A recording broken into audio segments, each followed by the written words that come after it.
Guys, అందరూ ఎలా ఉన్నారు? బాగున్నారా? నాకైతే ఈవినింగ్ ఫుల్ ఆకలేసేస్తుంది. ఇంట్లో చూస్తే ఎప్పుడు రొటీన్గా స్వీట్ హాట్ స్నాక్సే ఉన్నాయి.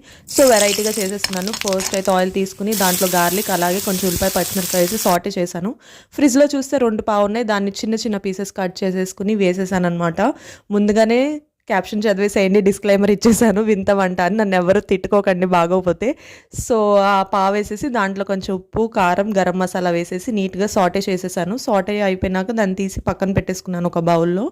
ఈలోపు మళ్ళీ ఆయిల్ వేసేసుకుని 2 ఎగ్స్ వేసానమాట. తర్వాత దాంట్లో కొంచెం మిరియాల పొడి, కొంచెం సాల్ట్, అలా కొంచెం గరం మసాలా వేసి నీట్గా స్క్రాంబుల్డ్ ఎగ్లా చేసాను. ఇంత కష్టం ఎందుకు, పావు మధ్యలో ఆమ్లెట్ వేసుకుని తినచ్చు అంటారేమో. ఎప్పుడు రొటీన్గా అదే కాదు కదా, అప్పుడప్పుడు ఇలా కూడా ట్రై చేయండి వింతగా. స్క్రాంబుల్డ్ ఎగ్లో ముందుగానే చేసుకుని మిక్చర్ అలా కొంచెం కొత్తిమీర వేసేసుకుని నీట్గా మిక్స్ చేసేసుకోండి. నిజంగా బిలీవ్ మీ, చాలా టేస్టీగా ఉంది. నాకైతే నచ్చింది. మీరు కూడా ఇలా వింతగా ట్రై చేయండి. అంతే వీడియో. Bye bye. సబ్స్క్రైబ్.